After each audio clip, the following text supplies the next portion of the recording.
Fala pessoal, tudo bom com vocês? Hoje estamos aqui para ver. Hoje estamos aqui para ver um vídeo do Linkzinho. Mais um vídeo do Link. Teoria Suprema de Dominique. Eu não. Eu. Eu não me lembro direito da história do Dominique, porque faz tempo que eu vi aquele vídeo do Golart sobre o Dominique. Se bem que aquele vídeo do Golart é muito antigo, faz uns 9 meses que lançou, né? E vamos ver se a teoria do Linkzinho é um pouco diferente. Esse vídeo aqui dele também é antigo, né? Vamos dar uma olhada como é que tá. Em meados de 2004, quando a internet ainda nem era lá tão conhecida assim, de repente, na internet, estreou um projeto dentro da internet japonesa conhecido apenas como Yuminiki, que veio anos depois a ficar conhecido como um dos jogos mais clássicos de RPG Maker possível. Jogos de mistério de vários outros gêneros lançados até hoje ainda bebem da fonte de Yuminiki, e praticamente todos os games que foram lançados no estilo de RPG Maker, incluindo até mesmo o famoso Undertale, que foi lançado muitos anos depois, ainda beberam um pouco da sua fonte de mistério e de horror psicológico. No ano passado o jogo chegou a ganhar sua teoria suprema feita aqui no canal, mas é claro que já faz bastante tempo que isso foi feito, e assim como a maioria dos games que já ganharam uma teoria suprema aqui no canal, no entanto foi há muito tempo, esse é um dos famosos games clássicos que merecem ser sempre relembrados. Então pra você que já tava se esquecendo ou que não conhece esse jogo, eu queria muito não ter visto o vídeo de off que ele fez pra fazer um react, velho. Vem comigo. Esse jogo não tem realmente um propósito ou uma história. É apenas um jogo de exploração. Essas foram as únicas palavras ditas pelo misterioso criador de Yuminiki, conhecido apenas na internet como Kikiyami. Bem, fugindo um pouquinho do assunto. Ele fez um vídeo do jogo off há muito tempo atrás e tal. Esse jogo é antigo e tal também. Ele fez esse vídeo há muito tempo atrás. E eu assisti há muito tempo atrás, sabe? Eu assisti o quê? Eu acho que faz mais de um ano que eu não assisti nada dele. Então eu não lembro de muita coisa. Mas eu já assisti o vídeo. Por acaso vocês gostariam que eu trouxesse ele meio que pra dar uma relembrada assim? Ou é melhor deixar mesmo, sabe? Tipo, ou prefere deixar só o vídeo com a reação genuína aqui, né? Porque um dos vídeos aí do canal, eu não vou falar qual que é, um dos vídeos aí do canal foi o vídeo que eu assisti e depois eu reassisti no negócio em vídeo e não falei. Qual vídeo que é? Descobre aí. Só uma dica, minha atuação é péssima. O mesmo não tem lá muitas redes sociais ou algum lugar no qual você Mas possa se vocês quiserem eu faço react. Afinal de contas, este jogo foi lançado realmente há muito tempo atrás. Quando você abriu o game pela primeira vez, você percebia que Yuminiki se tratava de um game que não precisaria exatamente de uma tradução. Esse era um game sem nenhum diálogo, assim como Inside, Limbo, Journey e vários outros games que já apareceram aqui no canal. Esse era um jogo completamente interpretativo, onde você podia apenas jogar e tirar as suas próprias conclusões, apesar dele ter sim algumas informações oficiais, como o nome da protagonista do game, que seria aparentemente Madotsuki. Isso foi encontrado anos depois nos arquivos do game. A protagonista não tinha lá uma história principal, mas nós podíamos nos extrair um pouquinho de como o game começava. Começamos em um local, aparentemente o quarto ou a casa da Madotsuki. Dentro do game, podíamos fazer pouquíssimas coisas. Dentro do mundo real, podíamos jogar videogame, sair para dar uma olhada na sacada para ver o tempo passar e anotar algumas coisas na escrivaninha em um caderninho que a Madotsuki deixava ali. Fora isso, nós apenas poderíamos dormir. Lembrando, é claro, que a Madotsuki não pode sair do quarto dentro da jogabilidade. Não exatamente por alguma limitação do game da época, não. Apenas porque quando nós nos aproximamos da porta, ela fazia um sinalzinho estranho de não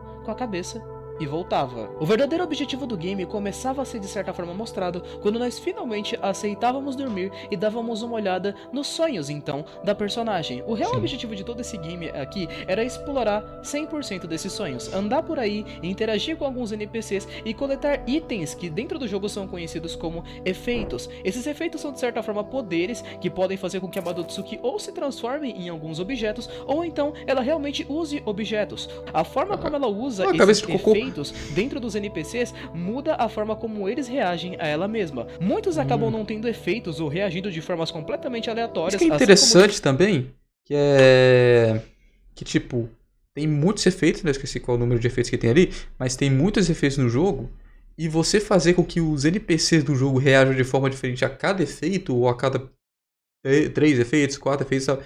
Assim, é uma imersão muito boa que isso dá, tipo assim, que faz você...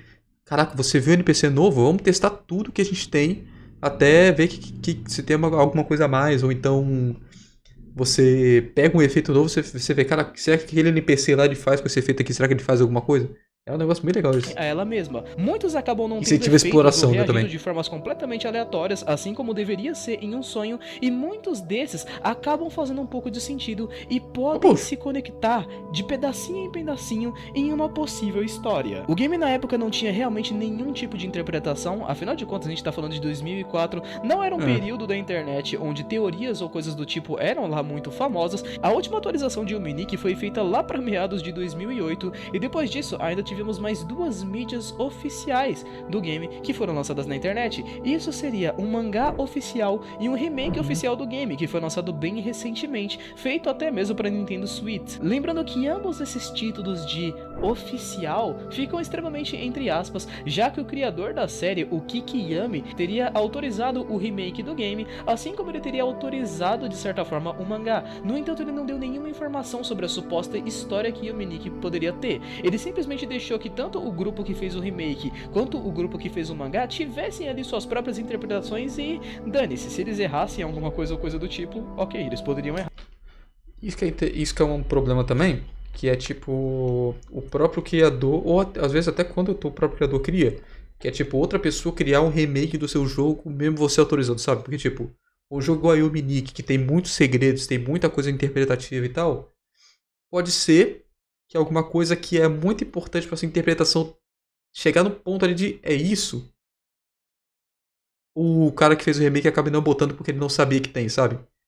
Ou até mesmo o criador do jogo, ele passou muito tempo no negócio, ele esqueceu que tinha aquele negócio ali, importante, e aí ele não bota no jogo. Aí a pessoa que jogar só o remake, ela não tem uma experiência totalmente completa, sabe?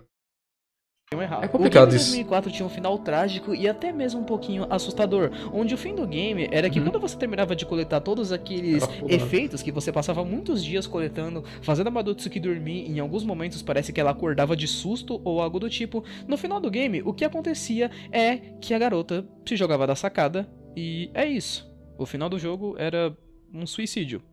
Tá. A realidade é que mesmo depois do lançamento do game, o mesmo permaneceu por muitos anos em completo e absoluto mistério. Afinal de contas, mesmo na minha teoria suprema que eu fiz lá no ano passado, muitas pessoas vieram comentar sobre supostas coisas, entrevistas que o criador do game teria dado anos depois do lançamento e várias outras informações oficiais com fontes duvidosas, a maioria delas baseada naquela famosa fonte da internet. Juro por Deus que aconteceu. Sério, põe no vídeo, por favor. Kikiyami, o criador oficial de Yume-Nikki, nem ao menos tem redes sociais oficiais para se comunicar com pessoas. Muitas dizem que ele não responde mensagens que não forem em japonês.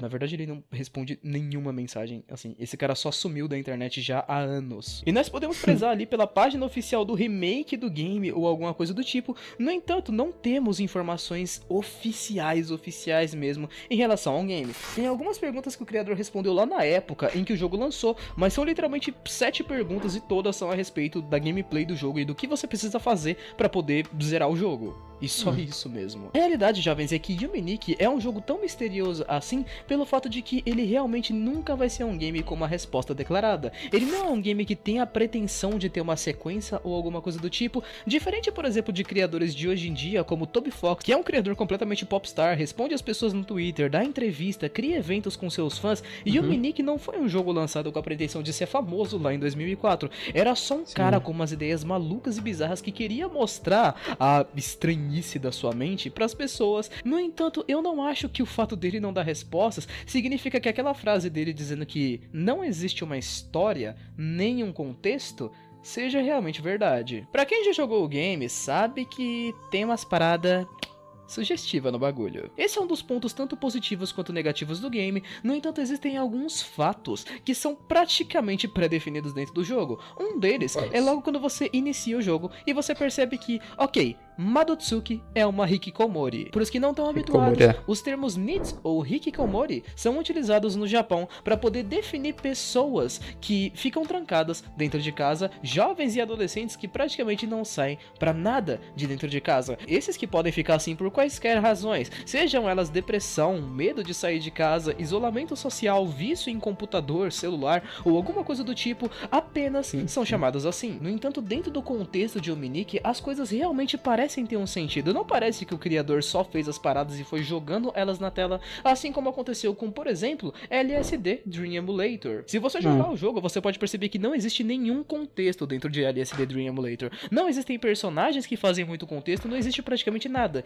E Yuminiki é completamente diferente. A gente tem essa personagem conhecida como Madotsuki, que ela só faz algumas coisas. Ela nunca sai do seu quarto, por algum tipo de medo, aparentemente. Tudo que ela faz é dormir, e quando ela acorda, ela anota alguma coisa em relação aos seus sonhos em um caderninho. E depois, ela volta a dormir. No entanto, nós temos muitos sonhos que se remetem a hospitais psiquiátricos. A gente tem um monte de salas dentro do jogo, de personagens que parecem muito se remeter a hospitais psiquiátricos. Nós temos um mundo dentro do jogo, um mundo dos sonhos, conhecido como mundo dos números, que é muito semelhante a um colégio ou uma escola. Nós temos vários NPCs que parecem ter algum tipo de significado oculto por trás. Um exemplo deles, Sekon Masada Sensei, um NPC que é referido como Masada Sensei, ou seja, o pronome é utilizado para professores dentro da cultura japonesa. Esse que é uma espécie de alienígena com uma cara meio fofinha, que vive dentro de uma nave onde a gente só consegue encontrar duas coisas lá dentro. Um piano, que pode simbolizar que ele seja um professor de música,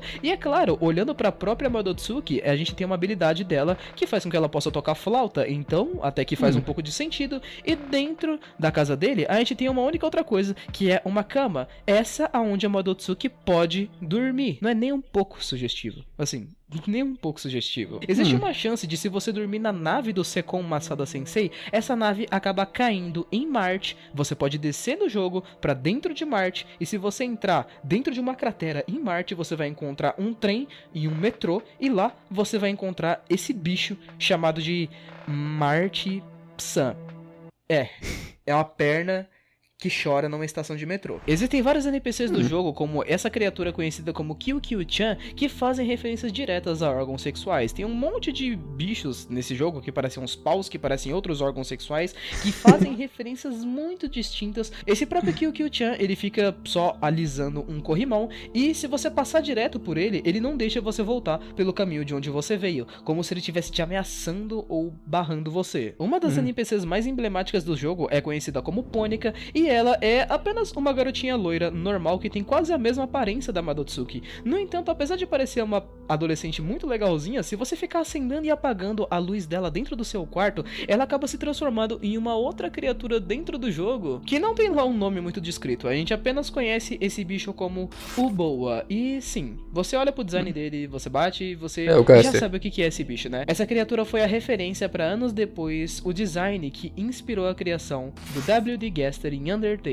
Esse jogo tem só um pouco de importância no mundo dos games hoje em dia, não é mesmo? E por conta dessa e de várias outras inconveniências, eu acredito plenamente na teoria que eu fiz há um ano passado pra vocês. Muitos até acrescentaram coisas que ajudaram a minha teoria a se tornar mais real. Essa que traria algum sentido dentro do mundo do game, e que seria o seguinte: Madotsuki teria se tornado uma hikikomori, ou seja, teria entrado em um caso de depressão e teria procurado por ajuda psiquiátrica por conta de um abuso sexual que ela sofreu do seu professor, que era conhecido como Masada. Não sabemos exatamente quantos anos Madotsuki tem dentro do game, no entanto nós temos muitas referências dentro de seus sonhos que podem criar ali uma linha do tempo muito direta, como por exemplo, as cenas com Masada Sensei mostram que um abuso realmente pode ter acontecido. Inclusive, uma coisa bem interessante é aquela cena do Marte-san, que nós podemos ver aquela criatura chorando. O mangá lançado não tem nada não? De metrô. Essa criatura pra mim e o Sekon Masada Sensei podem até mesmo representar a mesma persona na vida real, talvez uma visão de como a Madotsuki via o seu professor